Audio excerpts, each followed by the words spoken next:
नमस्कार दोस्तों, स्वागत है आप सभी का एक बार फिर से study with toppers YouTube platform पर। हिंदी शिक्षण शास्त्र की हमारी जो कक्षाएं चल रही हैं वो आज से पूर्व हैं। 7 टॉपिक जो हैं हमारे क्लियर हो चुके हैं। अब आज जो है हमारा टॉपिक नंबर 8 रहने वाला है, बहुमाध्यम एवं शिक्षण के अन्य संसाधन, यानी मल्टीमीडिया जो है उसके बारे में हम बात करेंगे। इसमें मुख्य तौर पर जो अभी तक प्रश्न पूछे गए हैं उसके अंतर्गत 3 प्रश्न पूछे गए हैं। 2 प्रश्न पुस्तकालय को लेकर हैं और 1 प्रश्न आपके जो है साइट को लेकर हैं। तो इसके अंतर्गत हम बात करने वाले हैं, देखिए आप, साइट, पुस्तकालय और आईसीटी, इन तीनों बिंदुओं पर हम चर्चा करेंगे और बात करेंगे कि किस प्रकार के प्रश्न यहाँ से पूछे गए हैं। क्योंकि यहाँ पर जो है बिल्कुल कम प्रश्न पूछे गए हैं तो हम उसी के ऊपर बात करेंगे। सबसे पहले देखिए आप, बहुमाध्यम क्या होता है।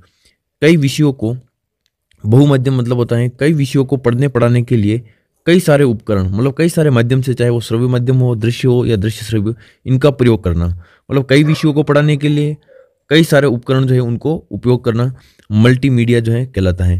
अब मल्टीमीडिया के अंतर्गत क्या होता है, देखिए आप, टेक्स्ट के अलावा देखिए ऑडियो के अलावा वीडियो, एनिमेशन और ग्राफिक्स, इनके बारे में हम यहाँ पर बात करने वाले हैं कि बहुमाध्यम जो है उसके अंतर्गत जितने भी श्रव्य दृश्य सामग्री होती हैं वो, उसके बारे में देखिए टॉपिक नंबर अपना जो है 6, उसके अंतर्गत हम कंप्लीट बात कर चुके हैं। श्रव्य सामग्री कौन कौन सी हैं, उनकी क्या विशेषताएं हैं, श्रव्य दृश्य और दृश्य श्रव्य के बारे में वहां पर चर्चा कर चुके हैं। यहाँ पर बहुमाध्यम का अर्थ होता है मल्टीमीडिया। तो मल्टीमीडिया के अंतर्गत आपको टेक्स्ट, ऑडियो, वीडियो, एनिमेशन और ग्राफिक्स, ये मुख्यतः ये 5 बिंदु हैं। इनके माध्यम से शिक्षण करवाना, या यूँ कह सकते हैं कम्युनिकेशन के लिए इनका उपयोग करना आपके बहुमाध्यम कहलाता है। बहुमाध्यम एवं शिक्षण के अन्य संसाधन के अंतर्गत रीट में कैसे प्रश्न पूछे गए हैं उसके बारे में भी हम यहाँ पर चर्चा करने वाले हैं। क्लास बिल्कुल छोटी रहने वाली है, निश्चित तौर पर 5 से 6 मिनट की अपनी क्लास रहेगी।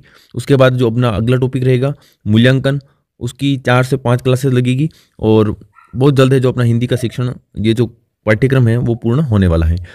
देखिए साइट क्या होता है, SIT, satellite instructional television experiment, यानी उपग्रह अनुदेशात्मक दूरदर्शन प्रयोग। एक तो आपको इसका पूरा नाम याद रखना है क्योंकि प्रश्न पूछा गया था रीट 2015 लेवल 1 में कि साइट का जो है, साइट क्या है, तो साइट क्या है, उपग्रह अनुदेशात्मक दूरदर्शन प्रयोग। ठीक है, नेक्स्ट देखिए आप, इस साइट का क्या उद्देश्य है, तो ग्रामीण स्तर पर शिक्षा टीवी के माध्यम से। आपने देखा होगा दूरदर्शन जैसे अनेक अपने, यूँ कह सकते हैं पहले DD नेशनल वगैरह जो है वो चैनल चलते थे, जो एंटीना वाली जो अपनी टीवी थी उसमें क्या होता था कि ग्रामीण स्तर पर शिक्षा देने के लिए टीवी के माध्यम से शैक्षिक कार्यक्रम प्रसारित किए जाते थे। इनका उद्देश्य यही था कि ग्रामीण स्तर पर जो है वो शिक्षा का स्तर जो है उसको सुधारा जा सके और हर व्यक्ति तक जो है शैक्षिक कार्यक्रमों को पहुंचाया जा सके। इसके लिए आर्थिक सहयोग किया था इसरो द्वारा। अब ये इसरो क्या है, देखिए आप, भारतीय अंतरिक्ष अनुसंधान संगठन, यानी इंडियन स्पेस रिसर्च ऑर्गेनाइजेशन, और जिसकी स्थापना जो है ध्यान रखिएगा आप 15 अगस्त 1969 को हुई थी। ये आपके सीटेट वगैरह, मतलब सॉरी CET वगैरह कई सारे एग्जाम में पूछा जाता है कि इसरो की स्थापना कब हुई, तो ये इसकी डेट भी आपको ध्यान रखनी है और इसरो की फुल फॉर्म जो है मैंने आपको यहाँ पर बताई है। तो SIT जो है अपने सैटेलाइट इंस्ट्रक्शनल टेलीविज़न एक्सपेरिमेंट, यानी उपग्रह अनुदेशात्मक दूरदर्शन प्रयोग, इसके अंतर्गत आर्थिक सहयोग किसने दिया था, इसरो द्वारा दिया गया था और इसका मुख्य उद्देश्य ग्रामीण स्तर पर शिक्षा टीवी के माध्यम से दिया जाए। अब देखिए आप आगे, ICT, पहला हो गया अपने साइट, दूसरा है अपने ICT का मतलब इंफॉर्मेशन एंड कम्युनिकेशन टेक्नोलॉजी, यानी सूचना एवं संचार प्रौद्योगिकी, और कई बार इसी को सूचना एवं संप्रेषण तकनीकी भी कहा जाता है। सूचना एवं संप्रेषण तकनीकी, ये भी इसका अन्य नाम है, तो ये आपको ध्यान रखना है। फुल फॉर्म जो है ICT की कई बार जो है फुल फॉर्म पूछी जाती है। नेक्स्ट देखिए आप, ICT के अंतर्गत किन किन का उपयोग किया जाता है, तो एक तो होता है आपके ईमेल, एक होता है Gmail, तीसरा है आपके ईबुक, चौथा है आपके वेब। ईमेल की फुल फॉर्म होती है इलेक्ट्रॉनिक मेल, Gmail की गूगल मेल, ईबुक का इलेक्ट्रॉनिक बुक और वेब का होता है वर्ल्ड वाइड वेब। और एक है आपके इंटरनेट यानी अंतरजाल। ये जो है आपके, इसका उपयोग जो है ICT के अंतर्गत किया जाता है, सूचनाओं के लिए भी किया जाता है और संचार के लिए, संप्रेषण के लिए भी किया जाता है, और शिक्षा के क्षेत्र में इसका विशेष महत्व है। अंतिम है अपना पुस्तकालय। भाषा स्तर सुधारने के लिए पुस्तकालय का उपयोग विद्यार्थी एवं अध्यापक दोनों द्वारा किया जाना चाहिए। रीट 2021 लेवल 2 अलवर वाला जो पेपर हुआ था, जो बाद में जो है वो निरस्त कर दिया था और वापस हुआ था पेपर, जो कि अलवर सेंटर पर हुआ था, उसमें ये प्रश्न पूछा गया है कि भाषा स्तर सुधारने के लिए पुस्तकालय का विद्यार्थी एवं अध्यापक द्वारा उपयोग किया जाता है। मतलब भाषा स्तर सुधारने के लिए पुस्तकालय का उपयोग किसके द्वारा किया जाता है? तो विद्यार्थी के द्वारा भी किया जाता है और अध्यापक के द्वारा भी किया जाता है।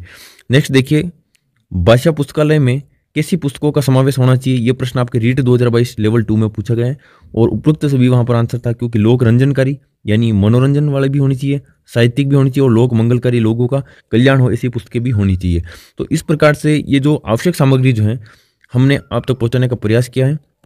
जो टॉपिक देखिए छोटा है उसको उसी प्रकार से पढ़ाया जाएगा और यहाँ से क्या है कि बहुमाध्यम जो है इसमें आपके श्रव्य दृश्य सामग्री वगैरह जो है अपने टॉपिक 6 के अंतर्गत अपने कवर कर लिए थे। तो मिलते हैं नेक्स्ट क्लास में, तब तक आप जो हैं अभी तक जितने भी टॉपिक आपके हो गए हैं एक बार उसका रिवीजन जरूर कर लें, क्योंकि कल से अपनी जो क्लास लगेगी वो टॉपिक नंबर 9 मूल्यांकन की। तो मूल्यांकन के अंतर्गत आपको 3 से 4 वीडियो देखने को मिलेंगे, क्योंकि वहाँ पर आप जो है वो मापन भी देखेंगे, उसके अलावा आकलन भी पढ़ेंगे और आपके मूल्यांकन भी होगा।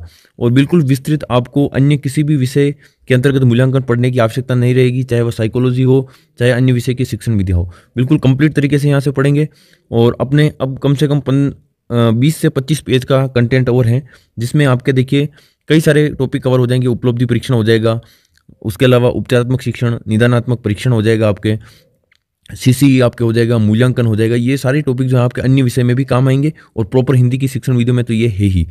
तो मिलते हैं नेक्स्ट वीडियो में, तब तक के लिए जय हिंद जय भारत।